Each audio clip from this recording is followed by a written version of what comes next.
Welcome back, everybody, to the Seattle Sonics MyNBA franchise here on NBA 2K22. Today, we have the long-anticipated and awaited NBA Draft. I know you guys have been really looking forward to it, so I'm glad that it is finally here. Our Sonics have 3 picks tonight at the moment, 22 and 25 in the first round, and then pick 18 in the second round. Through the prospect profiles and draft preview that we've done this season, we've gotten to know this group of players a little bit, and this is a really fun, talented draft class, and I'm excited for all of these players to kick their NBA careers off tonight, and hopefully a few of them with our Seattle Sonics. If you would like a more in-depth NBA draft preview, that's what we did in the last episode, so in case you missed that or would like a refresher, I would leave a card at the top right of your screen so you can go and check that out. We went through the mock drafts in the last episode. The top of the draft appears to have a consensus few prospects, with Dayo Imembonigba and Quinton De Colo as the top 2 picks for the most part, with the other blue chip prospects, Jazz Jackson Jr. and Cairo Story, not too far behind. It seems like the mock drafts are really having the Sonics key in on small forwards, looking at players such as Isaiah Iguodala, Gavin Ross, Chance Dumas, and Zeppelin Edgel, just to name a few. So now let's talk trade, and not just with our Seattle Sonics, but around the league. And I will talk about us possibly making a move in a moment, but first, let's talk about the rest of the NBA, and there are some big moves on the horizon. The Utah Jazz have decided to tear it down. The Jazz were one of the worst teams in the NBA this season. Donovan Mitchell has grown increasingly frustrated, and Donovan Mitchell wants to play for a winner. The Detroit Pistons were the 7th seed this season and shocked the world by advancing to the NBA Finals, and now they want to take that next step and add a superstar alongside Cade Cunningham. The Jazz will be getting a big return back from Detroit, including a large chunk of their young nucleus in Saddiq Bey, Zaquan Hobbs, and Killian Hayes. I think Zaquan Hobbs at 19 years old has a chance to be a future all-star. Saddiq Bey has been a rock-solid starter for the Pistons the past 3 seasons. And Killian Hayes is a young point guard who hasn't really developed a whole lot, but I think a change of scenery could do him well. The Jazz will receive 2 additional first-round picks. And then in a salary move, the Oklahoma City Thunder will be sending Gordon Hayward to the Jazz along with a young player in Henry Goodchild for a second-round pick. I know that doesn't look like great value, but Oklahoma City wants all the picks they can get, and they didn't really want Gordon Hayward's contract on the books. So a pretty big trade here for all parties. The Thunder clear up some money. The Pistons add a superstar in Donovan Mitchell to join that talented nucleus surrounded with him and Cade Cunningham, and the Jazz get a fresh start, but they're not done. Rudy Gobert, after 10 years in Utah, is also on the move. He is going to the Charlotte Hornets, who want to get LaMelo Ball, a legitimate all-star, next to him. In return, the Jazz will get nowhere near as much as they got for Donovan Mitchell, as they'll be receiving Evan Fournier mainly for salary purposes, Derek Gilmore, who's a solid young player, and a future protected first-round pick next year. So the Jazz have tore it all down. Mike Conley was traded at the deadline. Donovan Mitchell is now gone. Rudy Gobert is now gone. And now they have the young nucleus led by Saddiq Bey, Zaquan Hobbs, Derek Gilmore, and Killian Hayes. Not to mention they also had the 4th overall pick in this year's draft to add another piece to what looks like a bright future in Utah. We do have one more smaller move. Tobias Harris was pretty disappointing last year with the 76ers, and they want to clear up some money. So Harris, who is on the final year of his contract, will be returning back to the Los Angeles Clippers for Luke Kennard and 2 second-round picks. Kennard should provide the Sixers with some good floor spacing, and for the Clippers, they get a good veteran player in Tobias Harris. I don't know what the on-court fit will look like with Paul George and Kawhi Leonard, but both of them are on player options this summer, and I think the Clippers want to do all they can to convince those two to stay after a disappointing season. I do want to explore the trade finder for our Sonics. We do have quite a few tradable pieces, including Jordan Poole, Lonnie Walker, and of course our treasure chest of draft picks. Now the trades here are not very good. One offer was Andre Drummond and Serge Ibaka, so clearly I am not interested in any of these offers, and I'm really not going to worry about them. If I want to make a trade here during the draft, I'm probably just going to use proposed trade, because I don't think Trade Finder is going to be too friendly today. So let's stop the chatter. Let's stop the anticipation. Let's get this started. The 2023 NBA Draft is now officially open. The St. Louis Spirits are on the clock. And with the number 1 pick, they select Teo Amenbonigba, the center from DeMatha Catholic High School in Hyattsville, Maryland. No surprise here, number 1 overall. Amenbonigba is a franchise ascending player. The St. Louis Spirits really lack young talent on their roster, so adding the best player in the draft to is an unbelievable ceiling. He does everything well. A home run, slam dunk pick for the Spirits. They really could not have picked anybody else here. With the second pick, the Toronto Raptors select Quentin De Colo from France. He last played for Bayern Munich. So an international player goes off the board as the Raptors look for their franchise point guard of the future. De Colo is not a gifted scorer, but the rest of his game is flawless. Phenomenal passer, defender, and athlete. I think he could be a really solid floor general in due time for the Toronto Raptors, and he is now their franchise player. With the third pick, the Oklahoma City Thunder select Bryson Davis, the big man out of Alabama. So we have the first surprise pick of the day, and the Thunder are looking to add more size. Last year, they drafted 7'5" big man Wama Chukwumereji, so by adding Davis alongside him, it looks like the Thunder are going for a Twin Towers approach, and I think a front court with those two is going to be awfully scary in the future. So although I don't think this was the best value pick they could have made, I do really like the fit, and I don't think it's a total reach. With the fourth pick, the Utah Jazz select Jose Colon from Kentucky. So the top 4 of this draft has gone nuclear now with Bryson Davis and Jose Colon off the board. I don't think this is the right pick for the Jazz. I think Colon's a fun player. He's going to put fans in the seats, which Utah kind of needs after trading away Donovan Mitchell and Rudy Gobert. But I think they should have added a guy like Jazz Jackson or Cairo Story, somebody who has the upside to be their franchise player. I just don't see that with Jose Colon. So a very interesting pick there by the Jazz. So now Indiana has to be licking their chops with multiple blue chip players left on the board, and they take advantage, selecting Jazz Jackson Jr. out of UCLA. Jackson is tied with Amenbonigba for the highest rating of any player in the draft as an 81 overall. He is instantly Indiana's highest rated player. He becomes their franchise player. And even though they fell hard in the draft lottery, I don't think Indiana is too upset with this result at all. So with the Sonics feeling that there's still a blue chip level talent on the board, they want to go and make a move. Now, in order to make this trade happen, it takes 2 to tango, and the Golden State Warriors don't appear overly interested in moving this 6th overall pick. So Seattle's initial offer here is a pretty big one. Lonnie Walker, Jordan Poole, and 2 first-round picks. That's a lot, and they would say no. So then we tried out an experiment with the Miami Heat. We offered Golden State Lonnie Walker, a future first, the 8th overall pick, and Johannes Kleba just to move up 2 spots, and they still said no. So obviously the Warriors have no interest in moving this pick. They must feel that there is a blue chip level talent on the board like us, but they select Diemi Odiemi from Nigeria. Now, I don't want to take anything away here from Odiemi. I think he's a good player, worthy of being a top 10 pick, very well-rounded prospect who does a lot of things well, but I think you could have gotten him at 8. So I don't really know why Golden State was so stingy in trading this pick, but the Sonics guy that they want is still there, and they're still eager to make a move, and that'll bring up the Houston Rockets at pick 7.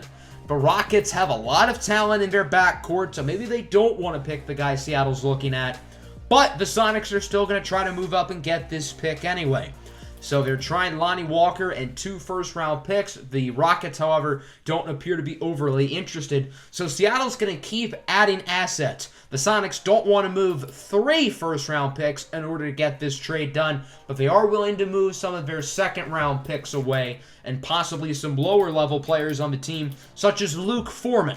Foreman played a couple games this year, and the Sonics had already clinched the 5 seed, and he played pretty well. I think maybe a team like the Rockets might see something in him, but clearly they're not interested enough. The Sonics are going to keep trying to get this done, but it's just not happening. And this right here looks to be our final offer, and they say no. 2 firsts, 2 seconds, Lonnie Walker, and Luke Foreman is not enough. I even tried this 3-team deal with the Phoenix Suns, so Houston would get 3 first-round picks, but neither side was overly interested. So at that point, I figured, yeah, it's not going to happen with Houston. We just have to hope we get lucky again. So clearly the Rockets have somebody they are really eyeing, and it is guard Desmond Donovan from Oak Hill Academy. So again, not the player the Sonics were targeting, but they do pick a different guard. I think Donovan is a really good scorer. I question his fit in a backcourt that features Jalen Green, Kevin Porter Jr., and last year's first-round pick, Chidubem Iheririka, but still a talented player nonetheless. So now we are here to the 8th overall pick. It's the Miami Heat. The Heat have a good roster. I think they want to win games next year, so maybe they would really like a piece such as Lonnie Walker, especially with Tyler Hero being a free agent. I don't know how they feel about paying him. So we start with Lonnie Walker and 2 first-round picks. Miami would say no. I'm not overly surprised. So then we're going to start offering those second-round picks and hope we get lucky. I think this is a pretty fair trade. Miami would move down 17 spots, so they still get a first-round pick, and they add future picks along with good young players like Luke Foreman and Lonnie Walker, but Miami is just not biting. This is the same offer we gave Houston, 2 1s, 2 2s, Foreman and Lonnie Walker, and they say no. So again, we just have to hope for the best here. And then with the 8th pick, the Miami Heat select Jaime Carlos out of Kansas. Carlos rose up draft boards this season. However, his rating does not warrant his leap. He's only a 72 overall. So although it wasn't necessarily smoke that he jumped up, it was clear that teams did like him. Maybe he should not have gone in the top 10.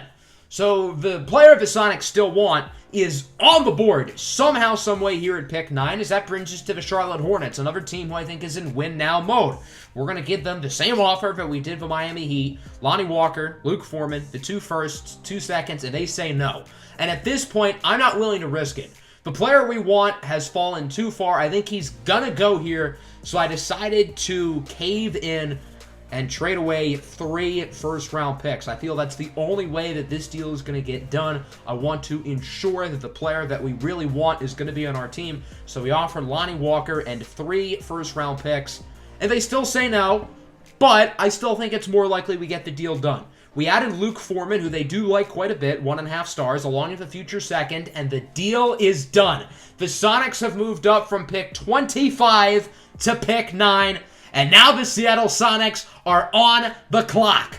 Now, I don't think it's a very well-kept secret who the Sonics are targeting here, but for the purpose of suspense, I will point out that there are a lot of really good players here on the board that Seattle could look at. But with all that being said, with the 9th pick in the 2023 NBA Draft, the Seattle Sonics select Cairo Story from the University of Clemson. We graded out Story as one of the 4 elite blue chip talents in this draft class, and we have been frantically trying to move up for him. We're finally able to get a deal done, and he is coming home to Seattle. I think teams really overlooked Cairo Story because he is really good. 78 overall, the 3rd highest rated player in the draft class. So what will the Sonics be getting in Cairo Story? They have somebody who is the upside to be a superstar, and somebody who I think will pair up very nicely with Buzz Wigginton Jr. as one of the franchise players of the future.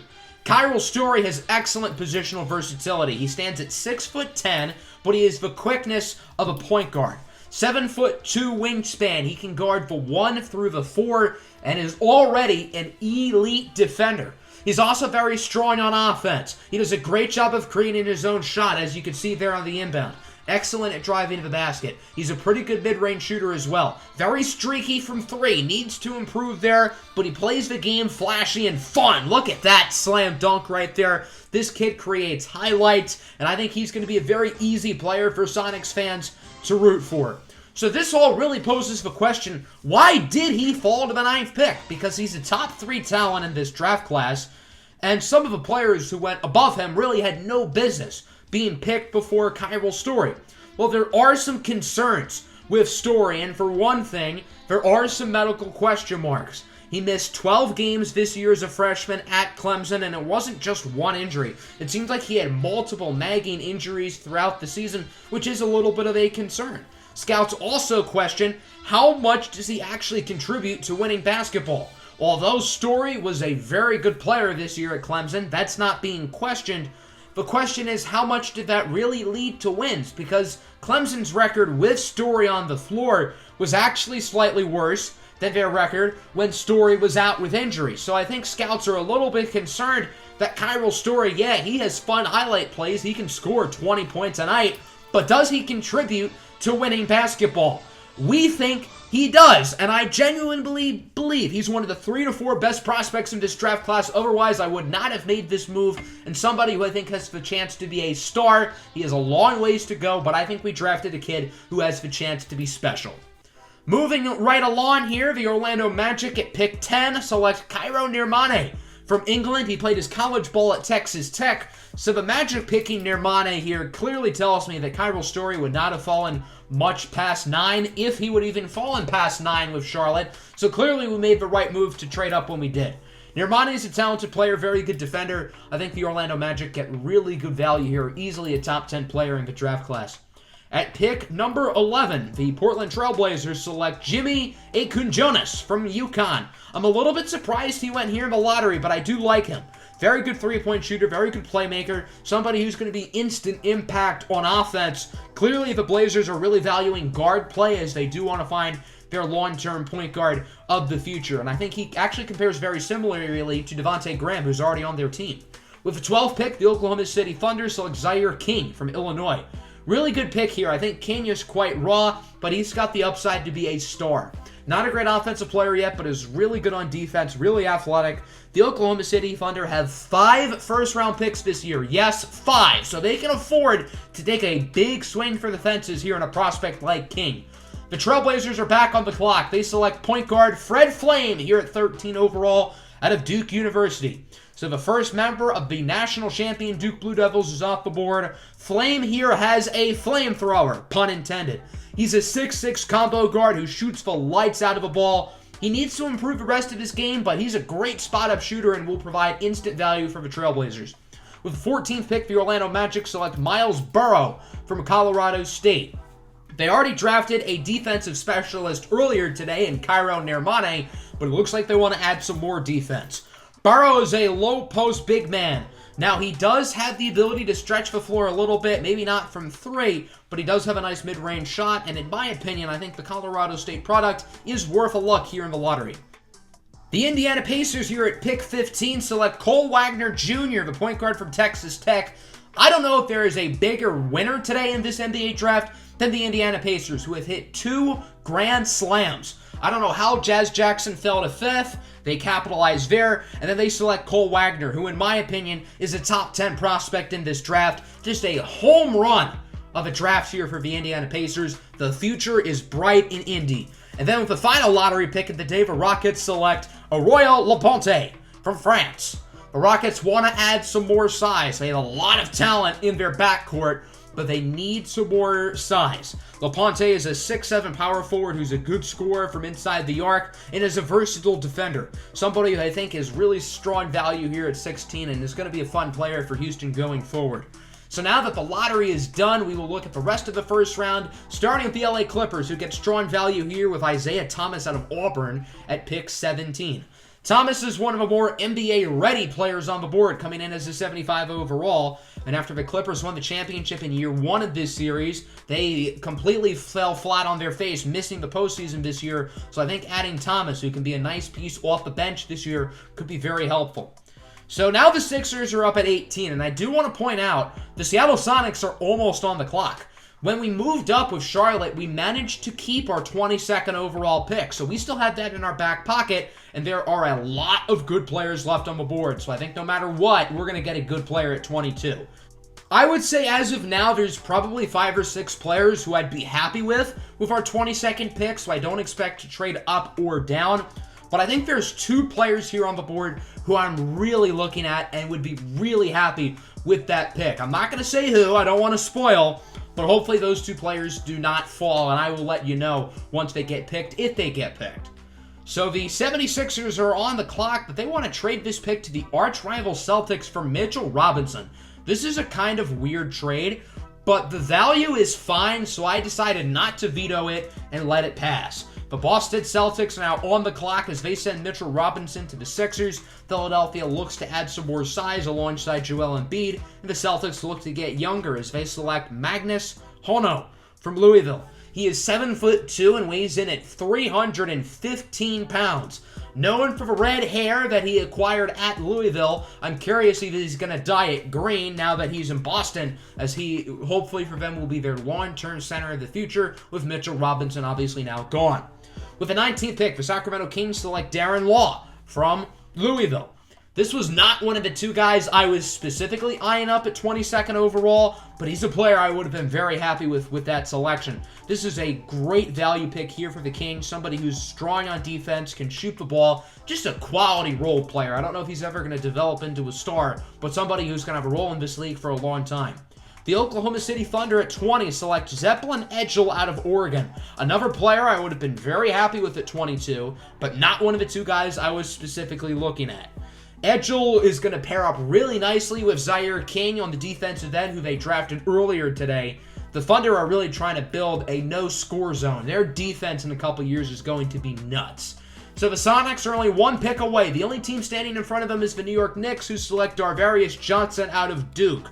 Unfortunately, this is one of the two players the Sonics were looking at. And if it came down to Seattle's two targets, I think Darvarius Johnson would have been the pick for the Sonics. So technically, they got pick sniped. Johnson is a really good 3-and-D player, shoots the lights out of the ball, great defender, great athleticism. He's a lottery talent, and I think the Sonics would have been thrilled with him at 22, and had he not gone here to the Knicks, I think he would have been the pick. Now, there's still another player who Seattle really likes here at 22, so it's not all that bad, but I suppose it doesn't hurt to look at trade offers. Now, some of these offers were okay value, but there wasn't really anything in here that really sparked my attention. And since I wasn't specifically looking to trade this pick, I needed an offer to wow me off my chair to accept. Now, I would have taken this deal for Cole Wagner, but that's just not realistic. Indiana has no reason to move him. Zeppelin Edgel as well would have been a fine trade for us, but Oklahoma City has no reason to do that. So we are going to stay here at the 22nd pick.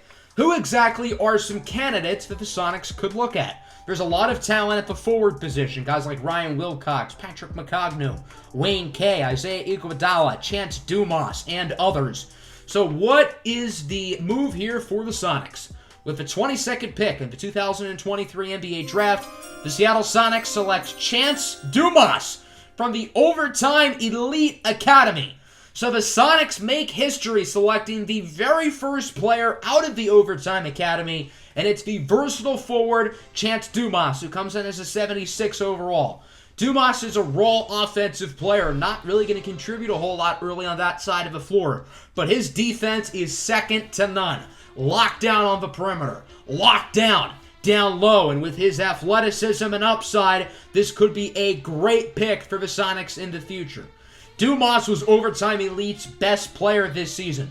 Dumas has played for the Overtime Elite program for the past 2 seasons since he was a junior in high school, one of their initial recruits, and he has developed very well in this program.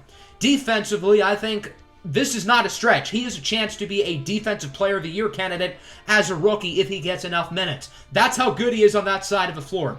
I don't think he's ever going to be a great offensive player. Now, he can drive to the basket, but he needs to improve the jump shot. He doesn't have a totally awful jump shot specifically from mid-range, and I think that's what he needs to work on first. I think if he can develop his mid-range shot to become, I would say, at least adequate within the next year or two, then I will say his development has definitely been on track, and who knows, maybe he can develop his three-point shot in the future as well. I think Dumas is not going to be like a Ben Simmons, where he just refuses to not only shoot threes, but improve that area of his game. I think Dumas has improved as a three-point shooter in the 2 years at the Overtime Elite Academy, and while he is still not a great shooter from distance, there is some promise, and in his pre-draft workout, he actually shot the ball pretty well, which really made Seattle interested in him.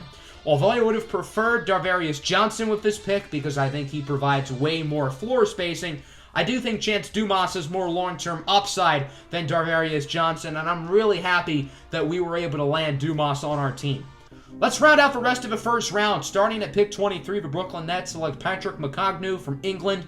If Chance Dumas was off the board before our 22nd pick, I think Mukwamu would have been our backup plan. So I think this is a good pick here for the Nets. A versatile 6'8 forward who plays bigger than his size suggests. And he also weighs in at 275. I think he's going to contribute early off that Brooklyn Nets bench. At 24, the Boston Celtics select Justin Dickerson from the University of Tennessee, Martin.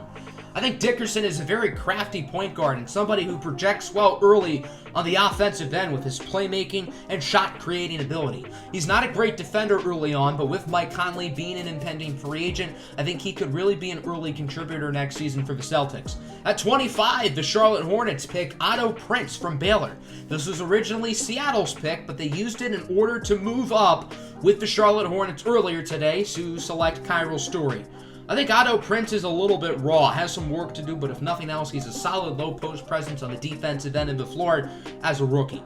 With the 26th pick now, the Atlanta Hawks select Isaiah Iguodala from Maryland, and we're grateful here to have ESPN's Max Kellerman to give us analysis on this selection. Of everyone on Golden State, open shot, fate of the universe on the line, or the Martians have the death beam pointed at Earth, you better hit it. I want Iguodala. Wow, strong words there, Max. At 6'9", I think Iguodala can be a nice 3-and-D wing, minus the 3. He's not a great three-point shooter, but he is a good defender, good playmaker, and good scorer from inside the arc. This is someone who I think, if he can improve his three-point shot, is going to be a mainstay in this league for a long time. The Cleveland Cavaliers at pick 27 select Abraham Elusiu, a big man out of Seton Hall. The Cleveland Cavaliers have really exceeded expectations 2 years in a row, and I think adding some depth down low could make them even scarier next year. We'll see if this pick pays off, selecting the 18-year-old Elusiu. With the 28th pick, the Los Angeles Lakers are on the clock, and they select 7'5" Dax McCollum from Oakland. So, of course, in last year's draft, there was another 7'5" big man in Mukwamu who was picked in the top 5. So what's the difference between these two, and why didn't McCollum get picked earlier? Well, although he's a good rebounder and post defender, he does not have the lateral quickness and versatility that Mukwamu had, and that's why he fell here to 28. But I will say, with the lack of talent the Lakers have at center, I think he's probably going to be a starter next year. With the 29th pick, the Phoenix Suns select Mukwamu. We were just talking about his 7'5" brother, Mukwamu, and now Mukwamu will join with the Phoenix Suns. Mukwamu is the polar opposite of his brother, considering he is 5'6". I find it fitting that the Oklahoma City Thunder have the next 2 picks, and Phoenix wanted to make sure that Mukwamu does not team up with his brother. So if OKC was looking Mukwamu's way, they have to do something else here for their final 2 first-round picks, and that starts with Turbo Magoosh, the 6'11", 300-pound center from Siena. Magoosh is not a very good offensive player, but he's a good post defender, good rebounder, very modern, traditional big man. Probably would have been a lottery pick 20 years ago, as the old heads say, but he can provide some nice depth behind Mukwamu and Bryson Davis.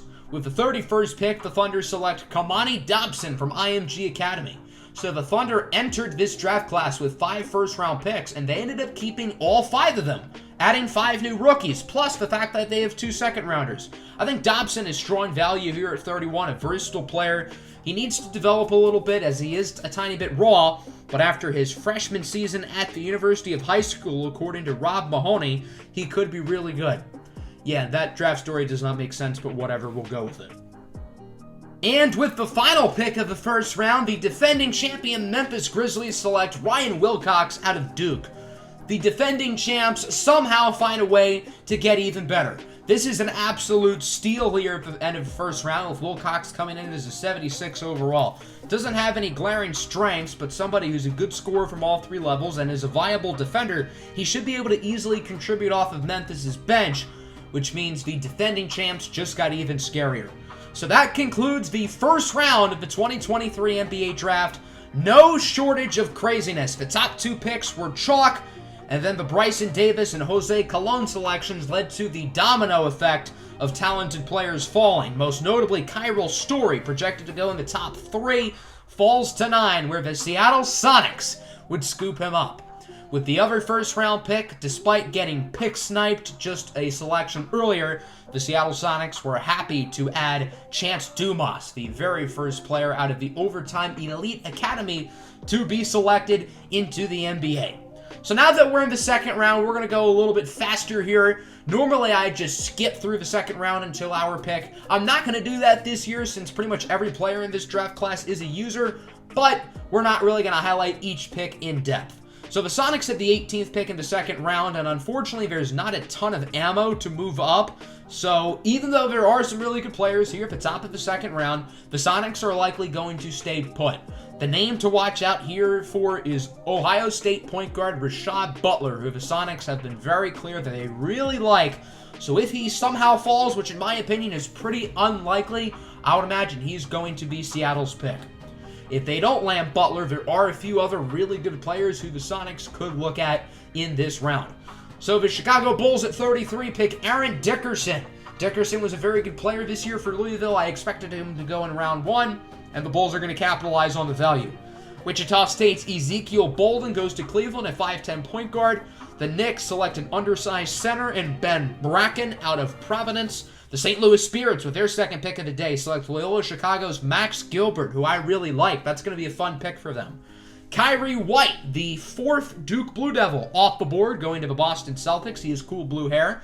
J.J. Cooley to Orlando. The Magic add their second center of the day. Wayne Kay goes to the Thunder. So yes, Oklahoma City continues to win this draft. They get the best player in the second round after nailing the first round with their 5 selections. Kip Laster out of UCLA to the 76ers, strong value there. LaMarcus Jackson Jr., another Louisville Cardinal, off the board to the Pacers here at 41. I think that's really good value. Tyron Williams to the Lakers, another steal here. Somebody who I think has an early shot to contribute for LA. Fred Perry to the Magic, a player the Sonics really liked. I think Seattle would have looked at him had he still been on the board. Kyle Cruz to the Bulls. He was supposed to go in the lottery. I think one mock draft had him at like 3.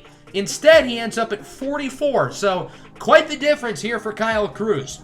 The Thunder, with their 7th and final pick of the day, select DeJuan Roberts out of Illinois. I feel for Roberts a little bit. He's OKC's 7th rookie.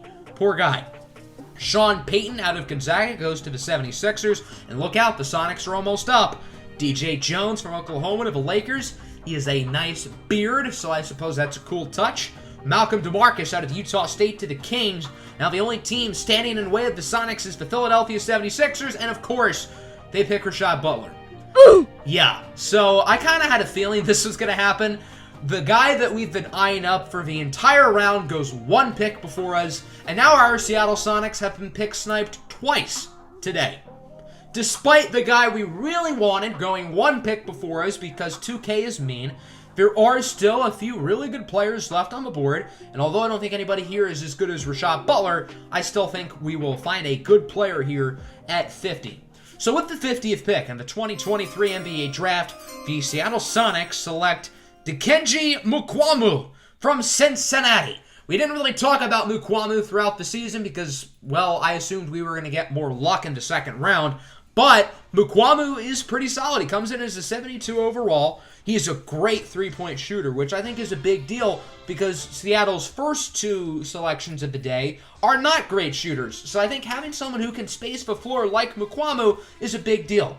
He stands at around 6'8", 6'9", with Cincinnati's leading scorer this year as a sophomore, and he is quite the story. A walk-on coming out of high school and 2 years later gets drafted into the NBA. Mukwamu has an unbelievable work ethic. The Cincinnati coaches absolutely rave about him, and there's a reason why he turned from a walk-on into Cincinnati's best player. His three-point shooting is certainly going to be his best asset, and the rest of his game needs work. He's not great on offense from inside the arc. He certainly has to improve there, and defensively, he's not the best. However, he wowed Seattle in their private workout, and even if the rest of his game doesn't really develop, having someone who is 6'8" and can space the floor really goes a long way. I don't think he's going to get a ton of playing time early on. Maybe someone who starts off in the G League to refine his game. But I think if he develops there, he could be a legitimate rotation player by the end of the season. And his shooting stroke is certainly going to help him out. His athleticism, his defense, his playmaking, yeah, they all need work. But if you have a jump shot here at his age, that goes a long way. So I think Kenji Mukwamu here could be a really solid role player going forward for the Sonics. And although they really wanted Rashad Butler, this is a good consolation prize.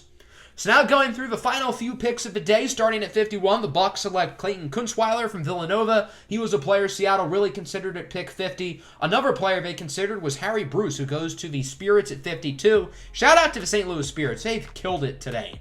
Njangai Ntumba out of Illinois goes to the Timberwolves. Kawan Uyunglele from Clemson is headed to the Big Apple. He joins the New York Knicks. The Indiana Pacers select Raymond Carr from Illinois, a scrappy 5'10 point guard. The Indiana Pacers are also one of the draft's biggest winners. They have done an unbelievable job today.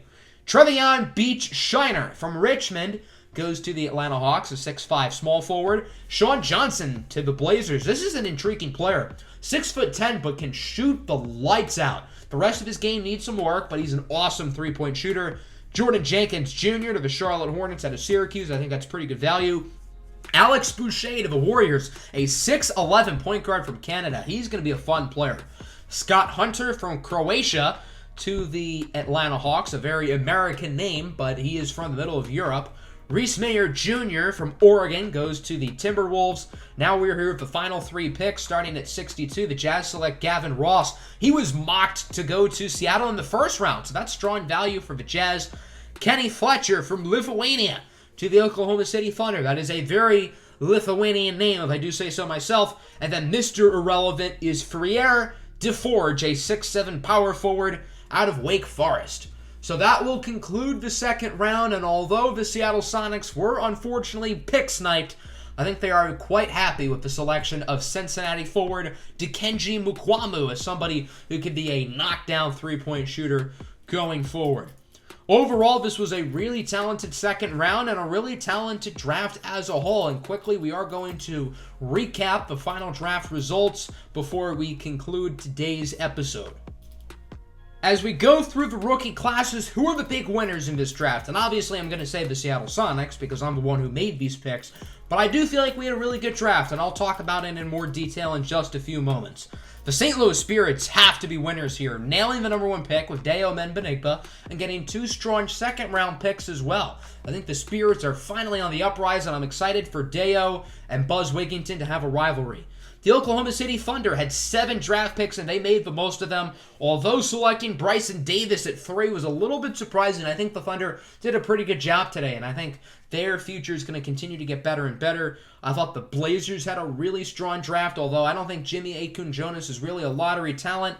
I don't fault them for making that pick. Rashad Butler, obviously, was one of the best values in the second round. He is a little bit better than Kenji Mukwamu, so yes, I am a little bit salty that the Sixers had to pick him right in front of us. The Clippers with picking Isaiah Thomas, the Grizzlies with Ryan Wilcox. I thought those two teams did really well. Jaime Carlos to the Heat was probably the biggest reach of the day, especially with Cairo Story staring them in the face. The Jazz, in my opinion, had the most surprising pick with Jose Colon. I really did not expect him to go in the top 5, especially to a team like Utah, who is really just starting off their rebuild. Darvarius Johnson to the Knicks I thought was really good value, although, again, I feel like they pick sniped us. I think the Orlando Magic are one of the bigger winners. I thought Brooklyn had a pretty good draft. Indiana hit a slam dunk with Jackson and Wagner in the first round, and then Jackson and Carr in the second round. I thought Indiana might be the biggest winners out of everybody. Quentin DeColo, of course, going number 2. I thought the Rockets had a strong draft, and then that brings us back to us. And before we finish things off, I figured you guys would want to see our 3 rookies in the Seattle Sonics jerseys. So we'll start with Cairo Story. I'm giving him the number 0 for now. I feel like that just looks really cool on him, and he definitely looks nice in Sonics colors. Chance Dumas will be wearing number 24. He also looks pretty good in Seattle colors. And then Kenji Mukwamu will be wearing number 33. I think these 3 rookies are really talented, and although we got a little bit unlucky with some of our picks and a little bit luckier with others, I think overall we had a really strong draft, but we still have to make sure we do free agency well. We have Cam Reddish, Jakob Poeltl, and Bol off the books. And we have a few bad contracts we may look to move on from in the offseason, in free agency, which will be in the next episode. I hope everybody enjoyed this one. Obviously, this video took a lot of work because I always put extra preparation into draft videos. So make sure to hit the like button. Make sure to subscribe to the channel if you're new. Let me know what you thought of the Sonics draft class in the comments below. Peace out.